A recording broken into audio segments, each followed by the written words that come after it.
Guys, day 3 na ngayon ng aming food tour kung saan iba't ibang mga restaurants ang aming bibisitahin at papunta kami ngayon sa Pampanga. So 11 days tong tour na to, mag-umpisa kami sa Pampanga at tuloy-tuloy hanggang Baguio. Pero yun nga, no, sabi ng iba, sandali, tour ka ng tour, kain ka ng kain. Paano ka naman makakaturo magluto? Kaya guys, ito, sinimut ko na lahat ng laman ng aking fridge. Actually, may mga konting natira pero ang natira dito ay yung mga feeling ko hindi ko magagamit. Nilagay ko na lahat ng mga sa tingin kong kailangan dito sa maliit na cooler. Yan, napakaliit ng cooler na yan, hindi ko alam kung anong mangyayari. Nagdala din tayo ng bigas na pansaing. So yun. So, ang challenge natin guys, ngayon dito sa trip na to, no? Bukod dun sa mga i-feature nating resto na maging maganda yung ating videos, ay kung paano natin lulutuin yung mga dala nating ingredients, no? Kung ano yung magagawa nating ulam, hindi ko alam. Actually, hindi ko planano yan. Basta, pinagsama-sama ko lang sa isang lalagyan. Mamaya, magluluto tayo pagdating dun sa aming titirahan. Pero right now, biyahe muna tayo.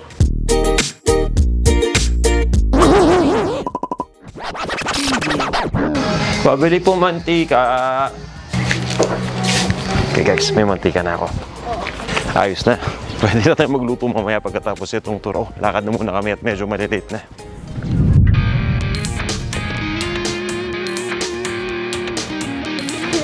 Guys, ito, kakadating lang namin sa location. Ito yung, dalawang araw kasi kami dito sa Pampanga, no? So, ito, Airbnb rental. By far, okay naman yung itsura niya dito sa labas. So, tingnan natin yung loob. Thank you. So, guys, ito yung sala, mayagdan. Ito silang lahat. Ayan, ayos tayo. At, uy, may pool sa likod. Yeah. Nice. And then, ito yung kitchen. So, subukan natin ito mamaya, guys. So, okay. Pahinga muna kami. See you later. Malamig dito sa bahay, no? Ang lakas kagad ng AC. Nauna nila. At guys, dahil nga gutom na kami sa biyahe, eto na. Huwag na tayong magpatumpik-tumpik pa. Ilabas na natin yung mga ingredients. Isa-isahin ko, ha. Ito yung mga nakuha ko sa fridge kanina para dun sa mga ngayon lang nanonood. Hala, ano to?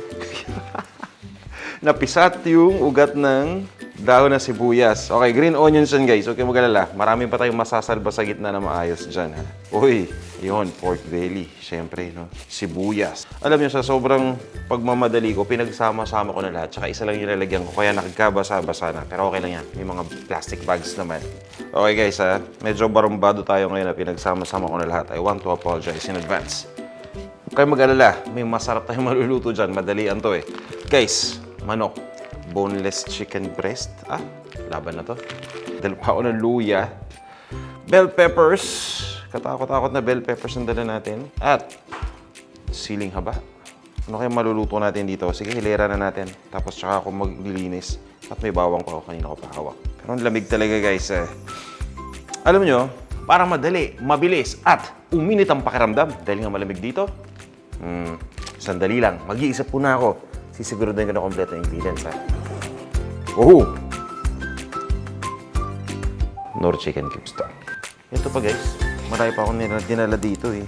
Nagdala din ako ng saffron para sigurado. Ito na. Sigurado na rin ako. Mag-aros caldo na lang tayo. Tara na. Bilisan na natin. Ayan, guys. Ito yung mga ingredients natin. Yung chicken. Nandito, ha. Naugasan ko na lahat. So, una natin ipiprep mga gulay. Kasi nga hihiwain natin yan, ha. Kapag manok yung hiniwa natin, syempre yung mga germs kakalat. So, ginagawa ko lagi gulay. Ayan. Mas masarap kapag mas maraming sibuyas. Definitely. Yung sibuyas na to, may bulok sa gitna. Okay lang din. So, pagdating sa sibuyas, swerte na lang at yellow onion yung nakuha natin. Tapos, pagdating sa bawang, sakto, kahit na isang head ng garlic lang yung dala ko, panggigisa lang natin yan. Yung pang-garnish, syempre, ito, oh. Itong gusto ko dito sa Pilipinas, may mga product na mga toasted or roasted na garlic na. Next na ipe-prepare ko dito yung bawang, pati na rin yung luya. Yung ginagawa ko para mabilisan. Iwain yung pinakadulo, yung nagkakabit sa lahat ng mga cloves. Pag nagmamadali kayo guys, hindi nyo na kailangan pang kumuha ng mga gamit gaya ng pandikdik. Kung may mga bote,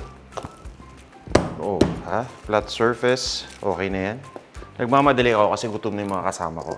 Nakita nyo naman, di ba?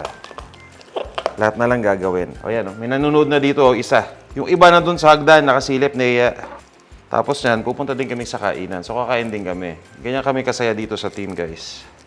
May kaming kumain. babalatan ko lang to. Challenge talaga itong kutsilyo na pag maliit. Kayo ba? Kaya ninyo mag-work ng ganitong kutsilyo lang? O mas prefer ninyo mas malaki? Ayun na, nag-aabang na yung mga tao sa akin. Nagugutom na eh. Gutom na ba kayo? Gusto nyo na magtanghalian? Ayan o, nagugutom na yan. Guys, si Maritas yan. O yan! So, ni-ready ko na itong mga to. Hugasan ko na lang siya, no? So, since nalanta ng ibabaw, ayan. So, guys, sabi ko nga may masasalba tayo. Tingnan mo, ang daming masasalba sa gitna, oh. Yan. So, iba kasi pag nakita yung dahon ng sibuyas, lanta na, ayaw na. Ayan, guys, oh.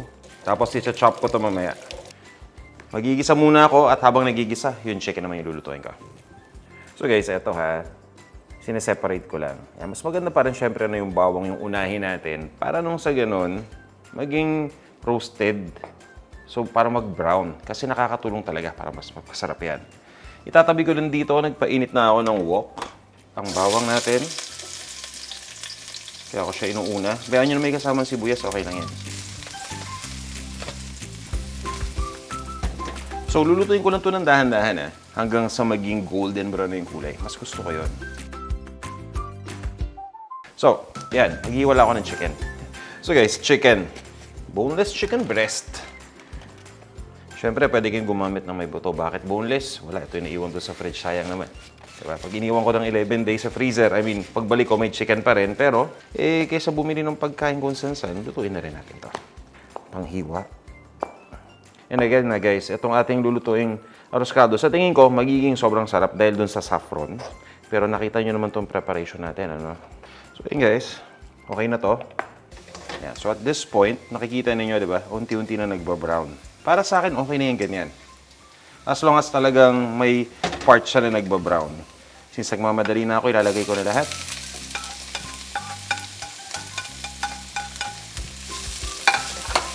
At igigisa ko lang to hanggang sa lumambot na yung sibuyas. Woohoo!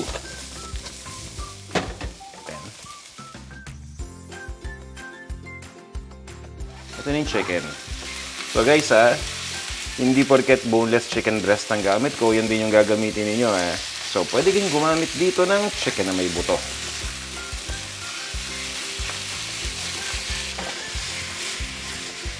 So ayan. Medyo okay na yung chicken. Basta maluto lang yung outer part, ayos na yan. Tapos, syempre pa guys, kung may chicken broth kayo, pwede kayong gumamit ng chicken broth or chicken stock. Pero kung wala at nagmamadali kayo, syempre, ano pa ba? Chicken cubes lang ang gamit ko. Yan. Para malasa, dinadalawa ko. Habang hinahalo natin, guys, ginigisa ko rin yung bigas. Kayo ba nagigisa kayo ng bigas kapag nagluluto kayo ng arroz caldo? So, comment naman.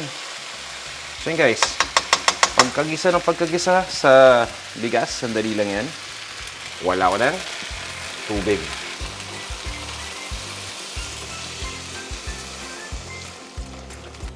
Yan, tatakpan ko lang.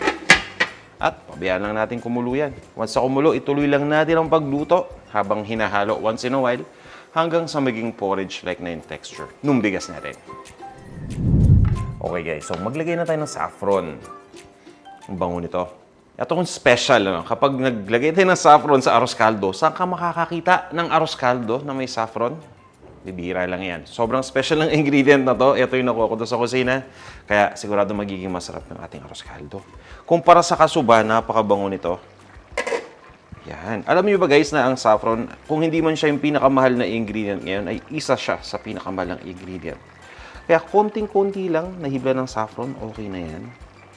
So nilalagay natin to sa kalagitnaan ng pagluluto. No? Dadamihan ko lang dito para talagang malasahan nila. Pero actually, konting saffron lang okay na yan. Sa lagay na yan, marami na yan. Kumpara sa kasuba na pag nilagay nyo, di ba, gabundok. So ayan, hakaluin ko lang. So makikita ninyo, no? Hindi pa masyadong porridge-like ito. Kumbaga, malapit na. Sinasadya natin yan para nang sa ganun, ma-absorb pa rin sa unong kanin yung lasa, syempre, ng saffron. Yan yun. Okay guys, so ito, habang niluluto na natin at malapit na nga maluto yung arroz caldo, syempre yung mga pang-garnish, no? Ito na yung green onions natin. So, syempre, importante itong green onions para mas maging presentable yung ating arroz caldo. Nagugutom na kayo? Lapit na, lapit na. Marites, paano ng kalamansi, ha? Gutom ka na eh. Hindi pa naman po. Malapit na to. Carry dolls pa lang. Yes. Okay, rebels pa. Good. Mga 5 minutes, ready na to. Pinapasarap ko lang, nakakahiya naman sa'yo eh. So yan. So guys, eto naman, maglalagay na ako dito ng patis. Dumaan ako kanina dun sa kapitbahay. Oh. Sinong kapitbahay yan? Yan, sa kabila. Si Mang Ime o si Si Mang Eme. Eme pala. Oo nga. Eme Ged. Yes. Hindi Ano nangyari? May bago na naman na babae? Nagtatalakan silang mag-asawa. Alam mo kung nahuli na naman, Baka nahuli. Nagiging tolits na ako ngayon, Ano nga nangyari? Hindi lang ganun, Mamaya aalamin ko pa yung latest kung anong punot dulo ng pinag-awayan nila. Baka naman yung manok lang na hinihimas yung pinagawa yan. Kasi nga, di ba, paminsan-minsan daw, hindi na talaga tinatabihan si Aling Konsolasyon. Hindi, parang nakarinig ako ng batuhan ng kaldero Ay, baka naman pinagluluto. O baka niluto yung manok. Hindi kaya? Oo. Sige, alamin mo mamaya, ha? Aalamin natin mamaya. Oo nga. Ako, mukhang exciting yung story ang yan, Parang ayaw kong mamiss, parang gusto kong abangan. O yan, malapit na to. Maglalagay lang ako ng patis. Papatisan. Ito yung sinasabi ko kanina, guys, na kapag naglagay ka ng patis at saffron, umami meets the halimuyak ng saffron and syempre the good taste. Yan yun. So yung patis natin, medyo mild muna sa ngayon. Kasi kapag kumakain tayo ng arroz caldo, ang ginagawa naman natin, di ba, tinitimplahan pa natin yung sausawan. So, patis kalamansi usually yan. Yung iba nagtotoyo. Ay, magandang usapan yan. Guys, kayo ba? Kapag usapan arroz caldo, di ba, may platito sa gilid. Ako nilalagay ko dyan patis kalamansi at maraming sili. Sold na ako. Kayo, ganun din ba ginagawa nyo? Nagtotoyo ba kayo? Pa-share naman sa pamamagitan ng pag-comment, okay? Yan. Ito na yung ating ground black pepper. Si Marites, ready na yung kanyang ready na yung kanyang kalamansi, Tapos, ito na, yung magpapasarap din lalo, yung toasted or roasted garlic, guys. Kung mabawang kayo kumain, nako, heaven to. Sino mahilig sa bawang dyan? Pa-comment naman, pa-comment ng heart. Yan, bawang and heart. Kasi bawang is good for the heart, di ba? O, na-relate pa. Ayos. Halo-halo lang tayo, guys. Tapos, Marites, nandiyan ka pa? Opo. Paabot naman nung daon ng sibuyas na na-chop kanina. Daon ng sibuyas. Yeah. Miss kita pag wala kang kwento, parang ang boring ng pagluluto ko. Ay, salamat. Wala namang bagong chika dyan? Hindi pa ako nalalabas Hindi pa nalabas. Pag naglumabas ka, ha? Ayan mo, Boss B. Pag nilabas ko, sasagap na naman ako ni latest.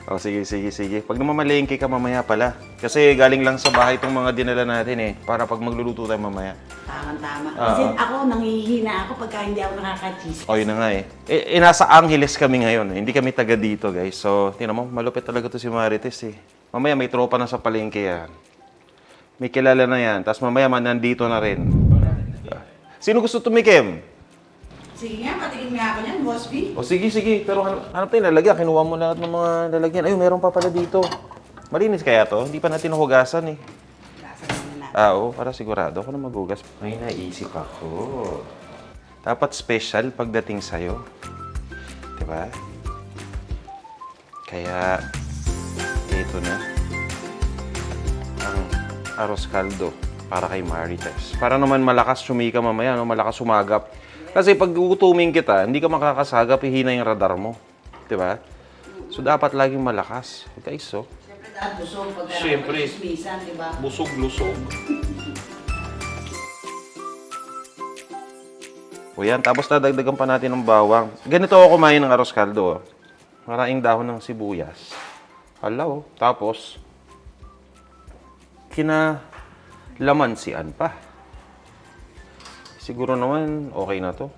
Papasa na to kay Marites pagdating sa itsura. So, yan guys. O yan, ito na Marites. Lalagay ko dito Tikman mo. Yan. Wow, sarap naman ito, Boss B. Dapat tikman mo muna. Hindi ko nga alam lasa niyan Alam pag nagluluto ako, di ba, minsan lang ako tumikim. Tsura pa lang, sobrang sarap na. Sana nga. Kaya naman ka, tingin ah. Siyempre. Okay. O, di ba? Parang nasa karinderya lang. Ganito talaga yung gusto ko sa lugaw. Oo, May diba? kalamansi at... Wait. Eh, sandali. Ito pa. Baka gusto mo ng patis. O, ano Wait, ba? there's more. Ay, hindi pala patis. Sandali. Ketchup? Ay, hindi Ah, na. akala ko ketchup eh. Gusto ko mas maraming pepper. Ayun, naman pala. Yan. Whoop. Good. O nga, no? Ano lang ng konti. Ayos na yan.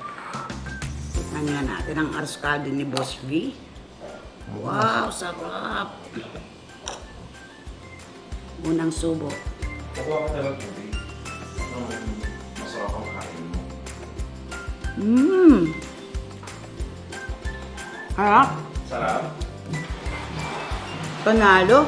Baka Sarap. naman i-chismis mo ako pag nakita mo ng mga ibang kasama mo sa palengke. Sarap, Boss V. Pwede na tayo magtayo ng lugawan. Pwede na? Pwede. Ayos. O guys, gusto niyo bang magtayo kami ng lugawan dito sa Pilipinas? Parang okay din. Sabihin niyo lang kung gusto niyo lang. So yan, dito naman ako sa kabilang parte ng mundo. Ready na to. So ready to serve na to, actually.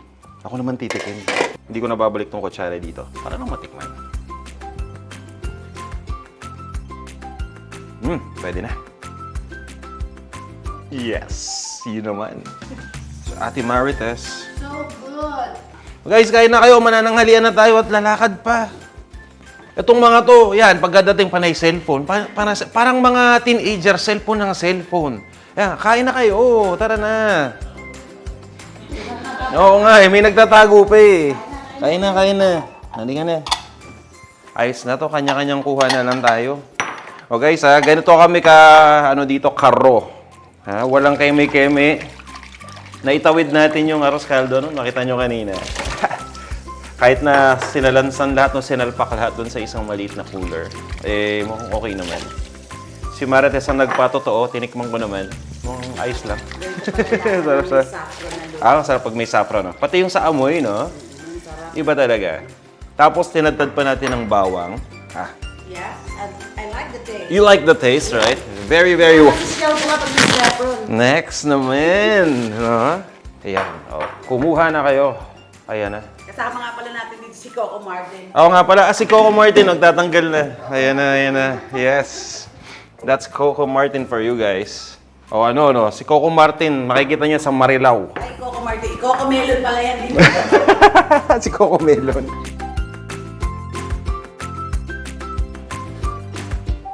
So guys, habang nag-enjoy sila na kumakain, di ba? Mukhang successful naman yung naluto natin, arroz caldo. Kahit ganun-ganun na lang yun. Mag-outro muna ako para makalakad na kami. Para matapos na tong vlog. Dito sa labas. Bakit? May swimming pool, oh. Oh, yan, oh. Diba? Dito tayo para medyo may dating.